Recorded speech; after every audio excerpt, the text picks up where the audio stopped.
Hello dear my student, आपके पसंदीदा YouTube channel bonding with mathematics में आपका बहुत बहुत स्वागत है। मैं हूं प्रदीप सिंह। आज के सेशन में मैं नंबर सिस्टम का 6वां वीडियो लेकर के आपके समक्ष प्रस्तुत हूं। इससे पहले हमने नंबर सिस्टम के 5 वीडियो आपको प्रोवाइड किए हैं। वीडियो का जो क्रम है, आपने वो वीडियो देखे होंगे। अगर नहीं देखे हैं तो ज़रूर देखें। वीडियो का जो क्रम है वो सरल से कठिन की ओर है। हमने सबसे पहले प्रारंभिक जो संख्याएं हैं उनको लेकर के वीडियो आपको प्रोवाइड कराए हैं। फिर धीरे धीरे हम जो कठिनाई स्तर को बढ़ाते हुए हमने आपको जो 5वां वीडियो दिया है उसमें कुछ यूनिक ऐसे नंबर्स दिए हैं जो आपको शायद ही ये नहीं कहता हूं मैं कि आपको कहीं नहीं मिलेंगे, लेकिन ये है कि ज़्यादातर आपको जो सामान्य संख्या है वो तो मिल जाती है, लेकिन कुछ जो यूनिक नंबर्स हैं वो आपको कम ही जगह मिलती हैं।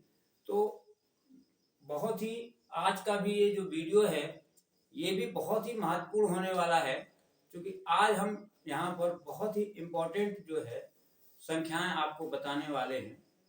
तो इससे पहले कि मैं आज का टॉपिक शुरू करूं, मैं आपको सबसे पहले यहाँ पर डिस्कस करूंगा। हमने इससे पहले चर्चा की है कि एक हमारी थी दार्शनिक पद्धति, ठीक है ना, दार्शनिक पद्धति, जिसको हम लोग हिंदू अरबिक प्रणाली भी कहते हैं, ठीक है, जो बाद में चल करके इंटरनेशनल सिस्टम का रूप ले लिया। और आप जानते हैं, चर्चा हुई है कि इस प्रणाली के अंतर्गत केवल और केवल 10 अंकों का इस्तेमाल होता है। यानी इन 10 अंकों की सहायता से जो भी संख्याएं बनाई जाती हैं वो हिंदू अरबिक प्रणाली के अंतर्गत हम इन 10 अंकों का इस्तेमाल करते हैं। क्लियर है? और यही जाकर के, चाहे वो दार्शनिक पद्धति कहें चाहे हिंदू अरबिक प्रणाली कहें, दोनों एक ही बात है। बात समझिए। तो इन जो अंक हैं हमारे, जिसको हम लोग संख्यांक भी कहते हैं, इन संख्यांकों की सहायता से जब हम संख्याएं बनाते हैं तो एक यहाँ से संख्या निकल करके आती है जिसका नाम है दार्शनिक संख्याएं। एक यहाँ पर क्या होता है कि देखिए, संख्याएं हम लोग बिल्कुल लेकर के छोटे स्तर से लेकर के और बड़े स्तर तक पहुंच रहे हैं, क्योंकि यहाँ पर जो हम आपको वीडियो प्रोवाइड करा रहे हैं वो एकेडमिक क्लास के लिए और साथ ही साथ कंपटीशन के पॉइंट ऑफ व्यू से भी हम ध्यान में रख करके वीडियो बना रहे हैं। तो यहाँ पर अब ये प्रश्न आता है, एक संख्या यहाँ पर हमने निकाली दार्शनिक संख्याएं। तो देखिए बहुत ही आसान है। अब आप समझ रहे होंगे कि दार्शनिक पद्धति में, या यूं कहें कि इन 10 अंकों की सहायता से जो संख्याएं बनाई जाती हैं वो क्या कहलाती हैं? दार्शनिक संख्याएं कहलाती हैं। आपने भिन्न भिन्न प्रकार की दार्शनिक संख्याओं का अध्ययन किया एक एक वीडियो के माध्यम से, चाहे वो प्राकृतिक संख्या हो, चाहे वो पूर्ण संख्या हो, चाहे वो परमेय हो, चाहे वो अपरमेय हो। यानी केवल और केवल हम इन अंकों का इस्तेमाल करके हम संख्याएं बना रहे हैं। तो यहाँ से हम इसको परिभाषित कर सकते हैं कि ऐसी संख्याएं जो 0, 1, 2, 3, 4, 5, 6, 7, 8, 9 अंकों की सहायता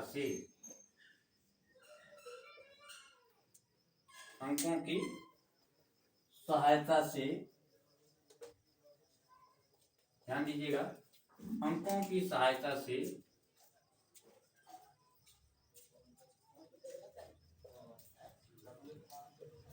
बनाई जाती हैं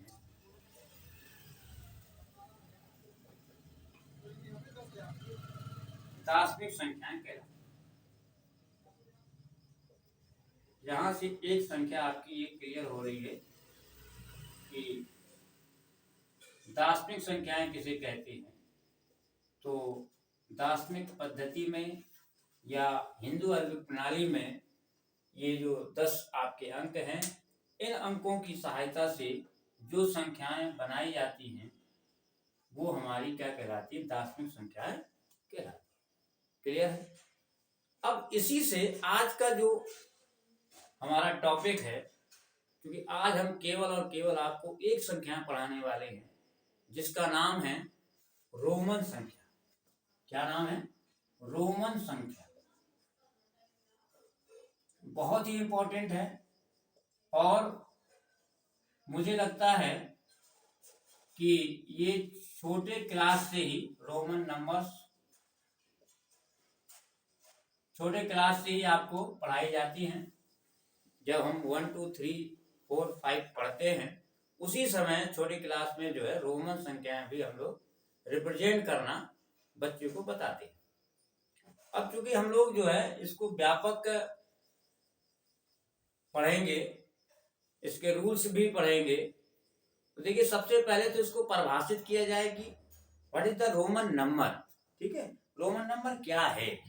तो यहां से आप थोड़ा सा इसके अगर हम हिस्ट्री पर जाएं तो आपने देखा कि कालांतर में विभिन्न पद्धतियों का हम इस्तेमाल करते थे और वो विभिन्न पद्धतियां अपने अपने सिंबल्स प्रदान करती थी और उन सिंबल्स की हेल्प से अलग अलग जगह पर अलग अलग जो है संख्याएं प्रतिपादित थी या की जाती थी और प्रचलित थी। क्या होता था, हमने आपको थोड़ा सा डिस्कस किया था उस समय कि क्या होता था कि जो अलग अलग स्थितियां थी उन अलग अलग स्थितियों में क्या होता था कि समस्याएं उत्पन्न हुई और उन समस्याओं का निदान करने के लिए हम लोग एक ऐसी पद्धति लाए जिसको हम लोग इंटरनेशनल सिस्टम कहते हैं। और उस इंटरनेशनल सिस्टम में किस सिस्टम को अपनाया ये सबसे महत्वपूर्ण है। तो उस इंटरनेशनल सिस्टम को अपनाया तो वो अपनाया हिंदू आर्यविक प्रणाली। हिंदू आर्यविक प्रणाली में अभी अभी हमने डिस्कस किया यहाँ पर कि ये 10 अंकों का इस्तेमाल करते हैं और ये बाद में इन्होंने इंटरनेशनल सिस्टम का रूप लिया, यानी इंटरनेशनल सिस्टम में भी हम इन्हीं 10 अंकों का इस्तेमाल करते। और आप देख पा रहे होंगे पहले क्या होता था कि हम जो है हिंदी की बुक्स में अलग डिजिट का इस्तेमाल करते थे, अलग सिंबल्स का इस्तेमाल करते थे। इंग्लिश की डिजिट में बुक्स में या इंग्लिश मीडियम में हम जो है 1 2 3 कहते थे, वहाँ 1 2 3 कहते थे। 1 2 3 कहने का मतलब हम वहां पर सिंबल उसके अलग यूज करते थे। लेकिन अब चाहे हम 1 2 3 कहें और या 1 2 3 कहें कोई फर्क नहीं पड़ता है, लेकिन सिंबल इस्तेमाल होते हैं केवल और केवल ये। क्लियर है। तो इसी तरह से इसी को हम जो है यहाँ पर आधार बना करके इसी तरह से हमने आपको बताया कालांतर में विभिन्न प्रकार की पद्धतियां प्रचलित थी। तो उसी पद्धतियों में एक आपकी रोमन पद्धति थी जो प्राचीन रोम से प्रारंभ हुई। ध्यान दीजिएगा, यानी जैसा कि नाम है इससे ये पता चलता है कि ये जो है रोम में ये जो पद्धति थी वो प्रचलित थी।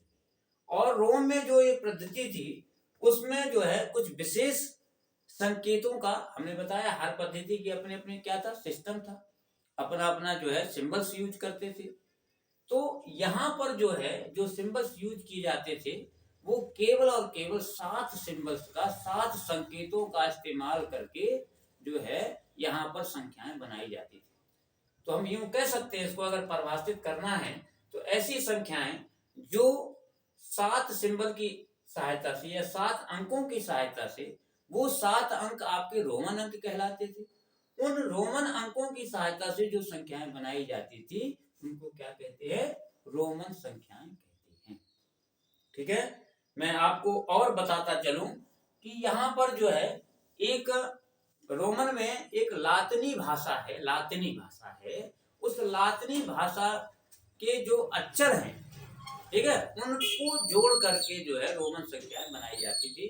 तो आइए हम यहाँ पर, वो आज हमें ऐसा लगता है कि जैसे वो अल्फाबेट है, वास्तव में वो अल्फाबेट ही थे, लेकिन उस समय जो है एक लातिनी भाषा हुआ करती थी, उसके जो अक्षर हैं उनका प्रयोग करके हम लोग जो है क्या करते थे, जो संख्याएं बनाते थे वो रोमन संख्याएं हुआ करती थी।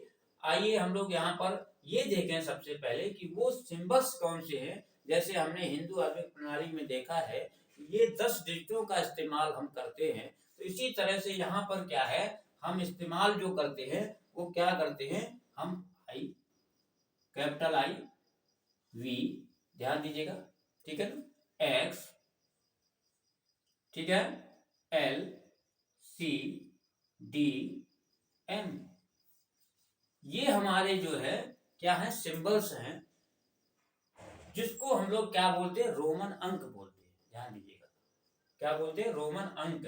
तो इनकी सहायता से जो संख्याएं बनाई जाती हैं वो क्या कहलाती है, रोमन संख्या कहलाती है। उम्मीद है कि आपको रोमन संख्याओं का जो कॉन्सेप्ट है वो थोड़ा सा आपको क्लियर हो। हम सीधे एग्जाम्पल्स में न जाकर के पहले इसको परिभाषित करने का प्रयास कर रहे हैं। इसकी जो तथ्यात्मक जानकारी है, इसका जो संकल्पना है, इसको समझने का प्रयास कर रहे हैं। तो यहाँ पर हम परिभाषा यहाँ पर देंगे कि ऐसी संख्याएं, ध्यान दीजिएगा, ऐसी संख्याएं जो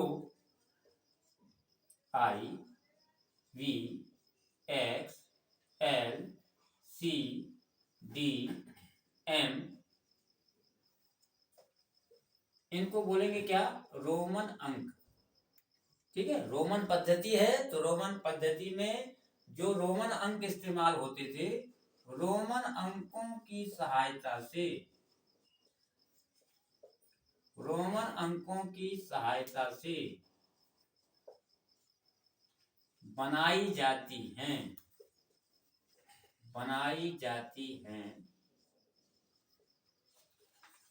रोमन संख्याएं कहलाती हैं। क्या कहलाती है, रोमन संख्याएं कहलाती हैं। क्लियर है?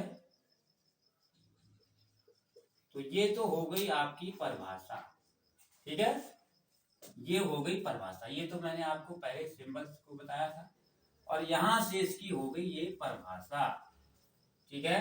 इसको अगर मैं इन्वर्टेड कॉमा में बंद कर दूं तो ये हो गई परिभाषा, यानी बहुत ही सिंपल वे में आप यहाँ को परिभाषा आप समझ पा रहे होंगे। अब देखिए यहाँ पर सबसे पहले अब ये देखना होगा, क्योंकि क्या है कि हमें इसको अच्छे से समझने के लिए हमें जो हम लोगों ने इंटरनेशनल सिस्टम पर रखा है, उस इंटरनेशनल सिस्टम से इसका कंपैरिजन करेंगे कि आई क्या है, आई क्या है। तो यहाँ पर हम एक टेबल यहाँ पर बनाएंगे, एक टेबल प्रिपेयर करेंगे। ध्यान दीजिएगा, यहाँ से एक टेबल प्रिपेयर करेंगे और हम देखेंगे कि आई को हम क्या रिप्रेजेंट करेंगे, वी को क्या रिप्रेजेंट करेंगे, एक्स को क्या रिप्रेजेंट करेंगे, ठीक है, एल को क्या रिप्रेजेंट करेंगे, और सी को क्या रिप्रेजेंट करेंगे, और डी को क्या रिप्रेजेंट करेंगे, और एम को क्या रिप्रेजेंट करेंगे। सबसे पहले ये जान लेना आवश्यक है। ये टेबल आपकी बहुत महत्वपूर्ण होने वाली है, क्योंकि जो प्रश्न आपका आता है, आपने देखा होगा कि 1 से 10 तक हम प्रारंभिक तौर पर हमको 1 से लेकर के 10 तक का रोमन जो है सिखाया जाता था। लेकिन यहाँ पर हम अब कोई भी रोमन नंबर को अगर हमें जो है साधारण संख्याओं में, इनको हम साधारण संख्या ही कह सकते हैं या दार्शनिक संख्याएं कह सकते हैं, क्योंकि हमें दार्शनिक संख्याओं में उनको कन्वर्ट करना होगा, और दार्शनिक संख्याओं से रोमन संख्याओं में कैसे कन्वर्ट करेंगे, कैसे बदलेंगे, ये इससे यहाँ पर ये प्रश्न आता है। तो अगर इसको हमें इस प्रश्न को करना है तो हमें इस चीज को समझना जरूरी होगा कि हम आई को क्या कहेंगे, 1 बोलते हैं। यानी 1 को किससे रिप्रेजेंट किया रोमन लोगों ने, रोम के लोगों ने, या रोमन पद्धति में वो I से किया, V को यानी 5 को जो है V से, यानी V का जो नोटेशन है वो 5 को रिप्रेजेंट कर रहा है। X का जो नोटेशन है वो 10 को रिप्रेजेंट कर रहा है। जो हमारा L है वो हमारा 50 को रिप्रेजेंट कर रहा है, ध्यान दीजिएगा। और जो C है हमारा वो जो है हमारा 100 को रिप्रेजेंट कर रहा है। जो D है वो हमारा 500 को रिप्रेजेंट कर रहा है। और जो M है वो 1000 को रिप्रेजेंट कर रहा है। तो ये टेबल आपकी महत्वपूर्ण है। इस टेबल को आप भली भांति, क्योंकि ये हमारे प्रारंभिक जो है 7 डिजिट हैं, 1 2 3 4 5 6 7, इन 7 डिजिटों की सहायता से जो संख्याएं बनाई जाती हैं वो क्या कहलाती हैं? रोमन संख्याएं कहलाती हैं। क्लियर? अब जब हम रोमन संख्याएं बनाएंगे तो रोमन संख्याओं को बनाने के लिए कुछ विशेष रूल होते हैं। आज समझ रहे, कुछ सिंबल हमने इस्तेमाल किए, जैसे कि आप देखते होंगे, आपने अगर हम विज्ञान में चले जाएं तो विज्ञान में आपने देखा होगा कि कुछ हमने क्या किया, मूल मात्रक बनाए, डिसाइड कर लिया कि ये मूल मात्रक हैं, ये 7 मूल मात्रक हैं, और उन मूल मात्रकों की सहायता से किसी भी भौतिक राशि के मात्रक निकालने में हमने क्या किया, उसको आधार बना लिया, और हम किसी भी भौतिक राशि का क्या करते हैं, मात्रक निकाल लेते हैं, जिसको हम लोग बोलते हैं व्युत्पन्न मात्रक। तो इसी तरह से हमने जो है ये 7 जो है जो सिंबल्स हैं, जो 7 संकेत हैं, इनका इस्तेमाल जो है जितनी भी संख्याएं हम बनाएंगे वो सभी जो है इन नंबर्स, इन सिंबल्स का यूज करके जो है क्या करेंगे, बनाएंगे। ठीक है ना? तो उम्मीद है कि आप जो है इसको समझ पा रहे होंगे। ठीक है ना? तो यहां से आप देख पा रहे होंगे कि ये जो है आपका जो टेबल है ये बहुत ही महत्वपूर्ण है। ठीक है ना? तो इस टेबल को आपको ध्यान में रखना है। ठीक है ना? अब हम आगे की बात करते हैं, यानी नंबर्स के लिए कुछ विशेष रूल्स हैं, यहाँ पर कुछ आवश्यक रूल हैं, उनको यहाँ पर समझने का प्रयास करते हैं और उनको हम जो है यहाँ पर आपको बताते हैं। देखिए यहाँ से ध्यान दीजिएगा। ठीक है, यहाँ से हमारा ये आई है। ठीक है ना? और इसके बाद हम जो है यहाँ पर देखिए, हम यहाँ पर लिखते हैं आई एक्स सी, ठीक है ना, और एम तथा एम। ध्यान दीजिएगा, यहां पर ये पहला नियम है, मैं अभी नियम लिख देता हूं, पहले आपको समझा दे रहा हूं कि आई एक्स सी तथा एम जो होगा वो जो है क्या है, रिपीटेड हो सकता है, यानी इसको हम रिपीट कर सकते हैं, लेकिन ये शर्त है कि केवल और केवल इसको हम जो है 3 बार रिपीट करेंगे, 3 बार इसकी पुनरावृत्ति हो सकती है। जैसे आपने देखा होगा कि हमें लिखना है 2, ध्यान दीजिएगा, तो 2 लिखना है, तो हमने क्या किया कि 1 यानी 1 को रिप्रेजेंट किया और इसको जो है इस तरह से, तो ये हम 2 बार रिपीट कर सकते हैं। अगर हमें लिखना है 3, तो हमने क्या किया, इसको 3 बार आई लिखा। ठीक है, 3 को हम क्या लिख सकते हैं, क्योंकि 3 को हम, ध्यान दीजिएगा, 3 को हम लिख सकते हैं 1 + 1 + 1, ध्यान दीजिएगा, ये आपस में प्लस हो जाता है। तो अब आई 1 का हम लोग जानते हैं, 1 का जानते हैं, 1 का जानते हैं, तो इस तरह से हम इसको 3 को इस तरह से रिप्रेजेंट कर देते हैं। लेकिन अगर हमें 4 को लिखना है, ध्यान दीजिएगा, अगर हमें 4 लिखना है तो 4 में ये नियम हमें जो है रोक रहा है कि इसको हम जो है इस तरह से नहीं लिख सकते, यानी ये तरीका क्या है, गलत है। क्यों? क्योंकि हमने ये रूल पढ़ रखा है, ये नियम पढ़ रखा है कि ये केवल और केवल 3 बार इनकी पुनरावृत्ति हो सकती है। किसकी? आई की, एक्स की, सी की तथा एम की। ठीक है, तो ये ध्यान रखना है। तो अब यहाँ पर समस्या ये आई कि हम जो है क्या होगा, 5 कैसे लिखेंगे। तो 5 कैसे लिखेंगे, तो 5 के लिए तो सिंबल था, लेकिन 4 के लिए समस्या पैदा हुई कि 4 को कैसे लिखेंगे। तो देखिए 4 को हम लिख सकते हैं क्या, ध्यान दीजिएगा, 5 - 1 लिख सकते हैं, ठीक है ना। अब 5 का सिंबल हमें मालूम था, तो 5 का सिंबल हमने लिखा यूं, ध्यान दीजिएगा। अब यहाँ पर एक रूल ये बना कि अगर कोई, देखिए यहाँ पर ये छोटा है सबसे, ये फिर उससे बड़ा है, ये उससे बड़ा है, ठीक है ना। तो छोटे बड़े आप देख रहे हैं, तो ये v लिख दिया। अगर v की यानी ये जो है, अगर इससे हम छोटा लिखते हैं, ध्यान दीजिएगा, और छोटा कहाँ लिखते हैं, अगर हम इसको जो है दाहिनी तरफ लिखते हैं, ध्यान दीजिएगा, तो ये क्या होगा, प्लस होगा, और अगर बाईं तरफ लिखते हैं तो ये क्या होगा, माइनस होगा, ध्यान दीजिएगा।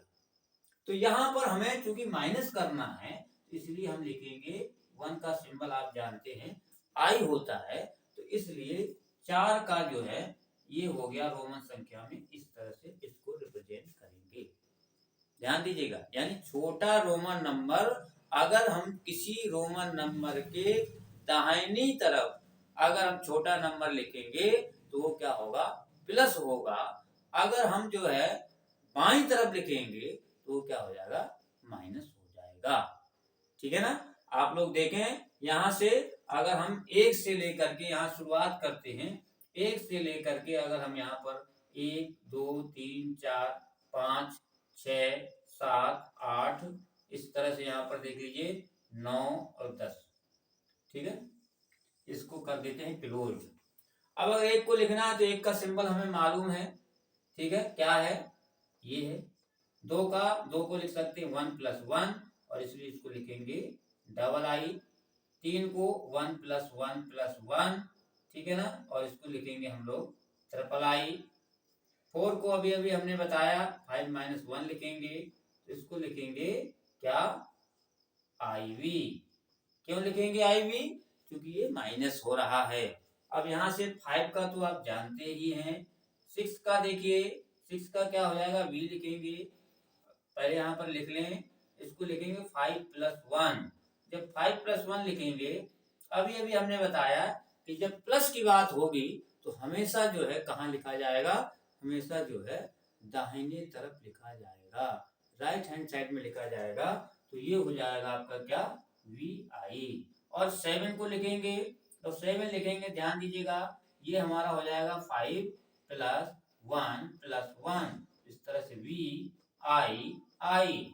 8 को लिखेंगे 5 + 1 + 1, ये हो जाएगा, एक 1 और आएगा, ध्यान दीजिएगा, तो ये हो जाएगा VIII। अब अगर 9 को लिखना होगा तो हम 4 बार नहीं लिख सकते, क्योंकि यहाँ पर हमें जो है रोका गया है। ये हमने नियम है हमारा रोमन का कि I, X, C और M ये केवल और केवल 3 बार रिपीट होंगे, ठीक है ना। तो इस तरह से 9 के लिए हमें लिखना पड़ेगा 10 - 1, और 10 का सिंबल होता है X। माइनस करना है, इसलिए कहाँ लिखा जाएगा, ये लिखा जाएगा बाईं साइड, तो ये बाईं साइड लिखा जाएगा, तब ये हो जाएगा। और 10 को आप जानते ही हैं। तो इस तरह से 1 से और 10 तक के अगर रोमन नंबर्स लिखना है तो इस तरह से हम जो है, जो हमारा ये रूल है, ठीक है। तो यहाँ पर 3 रूल बने, कौन कौन से, एक रूल बना कि I, X, C तथा M अधिकतम 3 बार इनकी पुनरावृत्ति हो सकती है, अधिकतम 3 बार, कम से कम 2 भी बार भी हो सकती है, और एक सिंगल लिखा जा सकता है, वास्तव में सिंगल तो लिखा ही जाएगा, क्लियर है। और दूसरा नियम बना कि अगर किसी रोमन जो है संकेत का छोटा अगर संकेत लिखना है, तो अगर छोटे संकेत को हम अगर दाहिनी तरफ लिखेंगे तो क्या होगा, दाहिनी तरफ लिखेंगे तो प्लस होगा, और अगर बाईं तरफ लिखेंगे तो माइनस होगा। तो ये आप यहाँ पर रूल देख रहे हैं। इन 3 रूलों की सहायता से 1 से 10 तक की रोमन हम यहाँ पर बना पा रहे हैं, ठीक है ना। तो यहाँ पर कुछ महत्वपूर्ण मैं नियम आपको यहाँ लिखा देता हूं, जिससे कि आप जो है आसानी से रोमन को दार्शनिक संख्याओं में कन्वर्ट कर सकें, या दार्शनिक संख्याओं को रोमन में कन्वर्ट कर सकें। ठीक है ना, क्योंकि प्रश्न जो है आपका यही आता है कि हम रोमन से, उसने कहा कि हम 69 को कैसे लिखेंगे, 69 को रोमन में कैसे लिखेंगे। अभी तो हमने 1 से 10 तक की बताया, तो आप बिल्कुल एकदम क्लियर हो गया होगा कि 10 को हम एक्स लिखेंगे, क्योंकि हमने टेबल की सहायता से, 9 को हम आई एक्स लिखेंगे, 8 को हम जो है इस तरह से वी ट्रिपल आई लिखेंगे, 7 को हम जो है वी आपका आई लिखेंगे, 6 को वी आई लिखेंगे, 5 को वी लिखेंगे, 4 को आई वी लिखेंगे, 3 को हम जो है ट्रिपल आई लिखेंगे, 2 को तो ये समझ पा रहे होंगे कि आपस में इनका क्या होना है, प्लस होना है। ठीक है, आइए तो हम जो है करते हैं नियम की बात, और कुछ नियम यहाँ पर हम बना लेते हैं, जिससे कि हमें, क्योंकि नियम और ये आपकी सारणी बहुत महत्वपूर्ण है। इस सारणी की सहायता से ही हम जो है क्या करेंगे, रोमन को दार्शनिक में और दार्शनिक को रोमन में बदल सकते हैं। ठीक है ना, तो आइए इसका आप स्क्रीनशॉट लेना चाहें तो ले सकते हैं। ठीक है ना, यहाँ पर हमने आपको दार्शनिक संख्याएं क्या होती हैं ये बताया, और रोमन संख्याएं क्या होती हैं इसकी चर्चा करी, इसकी थोड़ी सी हिस्ट्री की चर्चा करी, और दार्शनिक से जोड़ा रोमन में। ठीक है ना, और रोमन में कौन कौन से सिंबल्स इस्तेमाल किए जाते हैं उसको हमने टेबल में यहाँ पर आपको समझाने का काम किया, और यहाँ पर किस रोमन अंक का क्या दार्शनिक पद्धति में या दार्शनिक संख्याओं में क्या मान होगा उसकी चर्चा करी, और थोड़ा सा जो है हमने नियम को बताया। अब यहाँ पर आपने देखा कि आई, मैं यहाँ पर टिक कर दूं, आई एक्स, ठीक है, और सी और एम, ये क्या है, ये आपकी रिपीट हो सकती है। कितनी बार रिपीट हो सकते हैं, अधिकतम 3 बार रिपीट हो सकते हैं। अब बचा आपका वी, ध्यान दीजिएगा, और बचा आपका यल, और ये बचा आपका क्या, डी। ठीक है, जिसमें हमने सर्किल किया हुआ है। तो वी और एल और डी ये कभी भी रिपीट नहीं होंगे, याद रखिएगा। ठीक है ना, अगर आपको 10 लिखना है तो वी नहीं लिख सकते, बात समझिए। हालांकि 10 का सिंबल है, बात समझिए, लेकिन हमें जो है 20 लिखना है तो हम एक्स एक्स लिख लेंगे, क्योंकि ये रिपीट हो सकता है। 30 लिखना है तो हम एक्स को 3 बार लिख लेंगे, तो क्या होगा, एक्स एक्स एक्स। लेकिन अगर 40 लिखना है तो रिपीट 4 बार की अनुमति नहीं है। ठीक है ना, तो ये बात आप जो है अच्छे से समझ पा रहे होंगे। तो अगर इसका लेना है स्क्रीनशॉट तो आप ले लीजिए स्क्रीनशॉट, 1 2 3। ठीक है ना, आइए हम आगे नियम की बात करते हैं। कुछ विशेष महत्वपूर्ण कुछ आपको नियम बताते हैं। यही नियम है जो अभी हम बताए, हमने बता गए हम 3-4 नियम, अब इनको हम लिख देते हैं। तो आइए, रोमन संख्याएं आपका पड़ा रहता है, और यहाँ से हम जो है इस सिंबल्स को भी लिखे रहते हैं, और यहाँ पर हम लिखेंगे नियम। क्या लिखेंगे, नियम। तो आइए हम लिखते हैं नियम, और नियम हमारे हैं, इसको भी यहाँ से कर देते हैं, हटा देते हैं, और इसको भी हटा देते हैं। यहाँ पर हम करेंगे कुछ एग्जाम्पल्स। ठीक है, हालांकि हम जो है एक जो भी थ्योरी यहाँ पर डिस्कस होती है उस पर बेस्ड जो है आपको लाते हैं क्वेश्चन सीरीज। ठीक है ना, और वहां से हम लोग करते हैं अभ्यास। ठीक है ना, तो यहाँ पर पहला नियम बना, लिखते हैं कुछ महत्वपूर्ण नियम। यहाँ हेडिंग हो जाएगी कुछ महत्वपूर्ण नियम। जो सामान्य नियम आपको ध्यान में रखना है वो आपके नियम हैं। यहाँ पर पहले नियम की हम लोग बात करते हैं। पहला नियम हमने बनाया, ठीक है ना, आई, ठीक है, एक्स सी तथा एम। ठीक है, आई एक्स सी तथा एम अधिकतम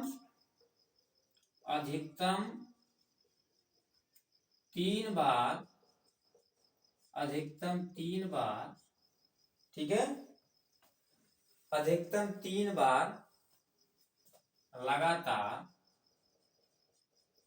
लिखा जा सकता है।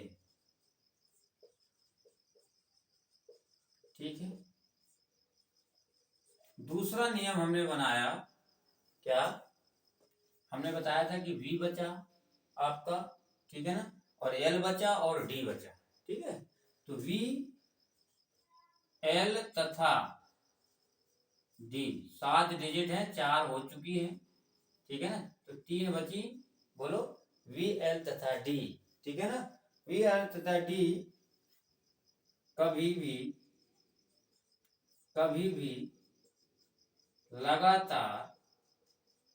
भी लगातार नहीं लिखे जा सकते हैं, कभी भी लगातार नहीं लिखे जा सकते हैं, ठीक है। कई बार जो है आ जाता है कि निम्नलिखित में प्रश्न बनता है, अभी हम लोग प्रश्नों की श्रृंखला जब करेंगे तो आपको और क्लियर हो जाएगा कि प्रश्न बनता है कि निम्नलिखित में से कौन सी रोमन संख्या क्या है, सही नहीं है, तो वो गलत नियमानुसार लिखी होती है, तो वहां पर हमको समझना होता है, वहीं पर ये नियम आपके काम आने वाले हैं। आइए हम लोग तीसरे नियम की बात करते हैं, ठीक है। तीसरा नियम है यहाँ पर आई जो है केवल क्या होगा, एक्स, आई जो है एक्स और वी, या हम पहले वी लिख लें, आई केवल बी तथा एक्स से घटता है, ये भी महत्वपूर्ण बात है, ठीक है ना। किससे घटता है, ये केवल बी तथा एक्स से ही घटेगा, ठीक है। नेक्स्ट आपका है चौथा नियम आपका है जो एक्स है वो केवल जो एक्स है आपका वो केवल जो है क्या है, एल तथा सी से घटता है, ठीक है। एल तथा सी से क्या होता है, घटता है। और सी जो है आपका, ध्यान दीजिएगा, पांचवा नियम है सी केवल, अब हम सी बचा हमारा, तो सी जो है केवल किससे घटेगा, डी और एम से, ठीक है ना। सी जो है डी तथा एम से घटता है, डी तथा एम से घटता है, ध्यान दीजिएगा, ऐसे याद रख सकते हैं आप, ठीक है ना। अभी हम आपको बता रहे हैं ट्रिक, ठीक है ना, ध्यान दीजिएगा।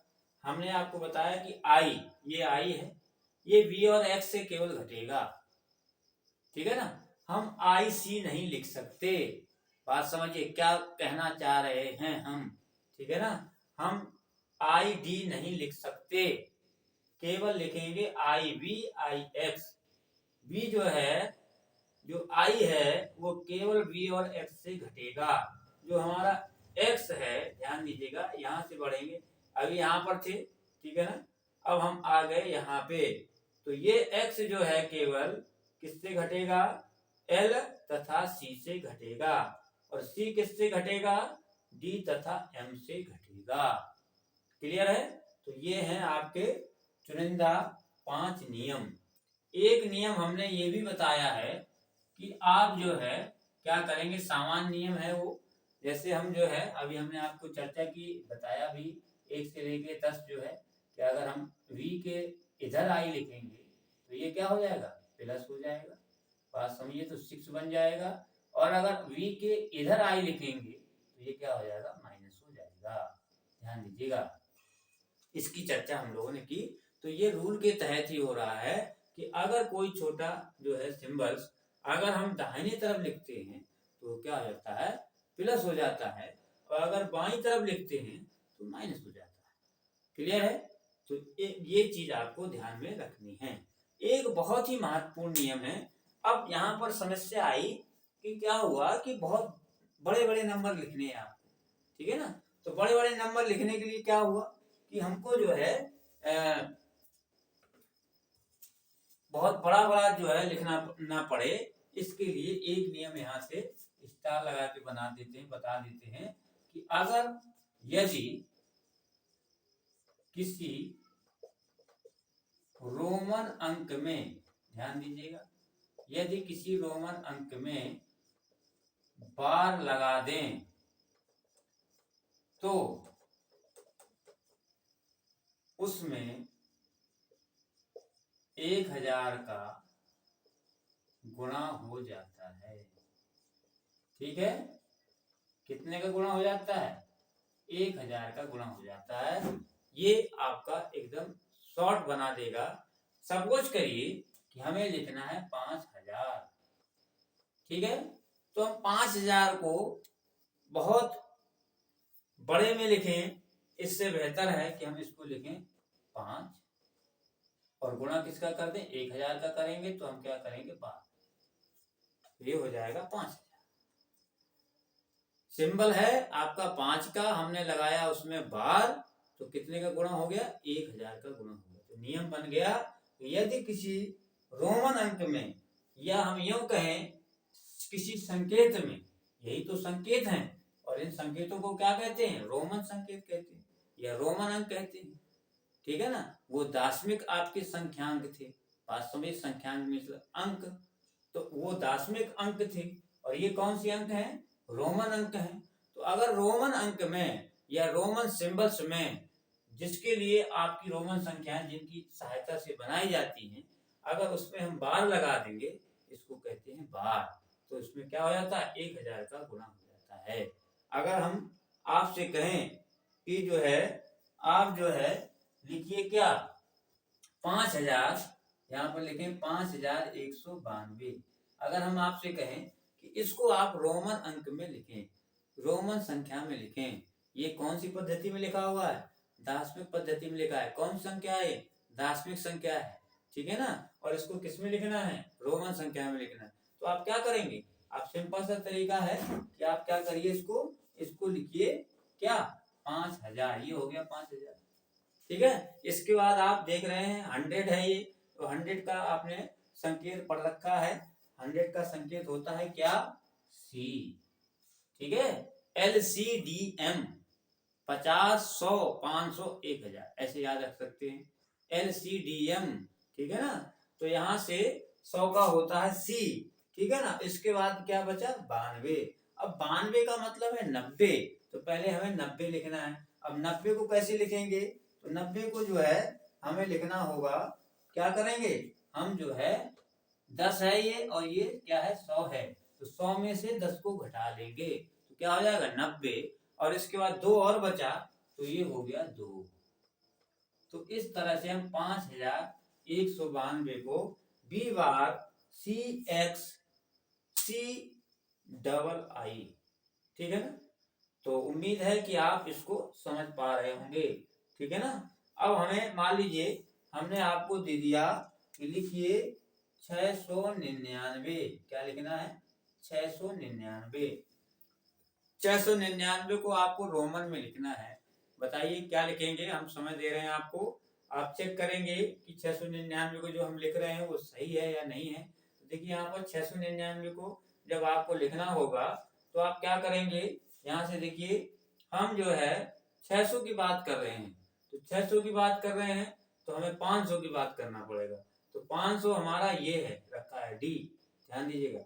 अब डी है तो यहाँ बनाया मैंने 500, ध्यान दीजिएगा। इसको हम इस तरह से भी लिख सकते हैं, पहले हम 500 लिखें, ध्यान दीजिएगा, पहले हम 500 लिखें फिर 100 लिखें, तो बोलो कितना हो गया? 600 हो गया। ठीक है ना। तो फिर हम क्या करें? यहाँ पर प्लस करें और यहाँ क्या लिखें? बोलो 90 है ना, तो 90 को आप कैसे लिखेंगे? 100 माइनस बोलो 10 लिखेंगे। ठीक है ना, और 9 को आप लिखेंगे प्लस 10 माइनस। अब सबके पता है सिंबल, और आप क्या करेंगे? इजीली तरीके से इसको लिख सकते हैं। देखिए 500 का सिंबल क्या है बेटा? डी। ठीक है, प्लस 100 है, जाहिर सी बात है इधर ना लिखेंगे उधर लिखेंगे, तो 100 का सिंबल क्या होता है? आप सी। क्या होता है? सी। अब यहाँ पर इसको हमने इसलिए ब्रैकेट में लगाया क्योंकि इसमें लिखा है माइनस, तो -10 लिखा है, ध्यान दीजिएगा। और किसमें? 100 में से, तो ये हो जाएगा XC। तो 100 में से 10 माइनस हो गया। ठीक है ना। अब प्लस 10 माइनस 1, तो 10 होता है आपका x और I होता है 1, तो ये हो गया आपका 9। क्लियर है? तो ये हो गया 699। ठीक है ना। तो इस तरह से हम लोग जो है रोमन संख्याओं को समझ सकते हैं और रोमन संख्याओं को लिख सकते हैं। ठीक है ना। तो आज के इस वीडियो में हमने रोमन संख्याओं को जो है डिस्कस किया और रोमन संख्याओं को हम कैसे जो है बनाते हैं। ठीक है, दार्शनिक जो संख्याएं हैं आपकी, दार्शनिक संख्याओं से, या इनको हम लोग साधारण संख्याएं भी कह सकते हैं। क्यों साधारण क्यों कहते हैं? क्योंकि हम लोग इसको पढ़ रहे हैं रोजमर्रा में, ये जो है यूज हो रही है, तो इसको हम साधारण संख्याएं कहते हैं। ये थोड़ा सा स्पेशल इसलिए हो जाती है क्योंकि ये रोजमर्रा में इस्तेमाल नहीं करते हैं, केवल एग्जामिनेशन के पॉइंट ऑफ व्यू से इसको हमें पढ़ना पड़ रहा है। तो कैसे साधारण संख्याओं को रोमन में कन्वर्ट करते हैं और रोमन से कैसे दार्शनिक संख्याओं में या साधारण संख्याओं में कन्वर्ट करते हैं, इन नियमों की सहायता से हम बेहतर तरीके से कन्वर्ट कर सकते हैं। हमें किसी प्रकार का कोई कंफ्यूजन नहीं होगा अगर आप ये चीजें समझ लें। तो उम्मीद है कि आपको आज का ये सेशन पसंद आया होगा। इसी उम्मीद के साथ हम लोग मिलते हैं अब नेक्स्ट वीडियो में। तब तक के लिए गुड बाय, नमस्कार।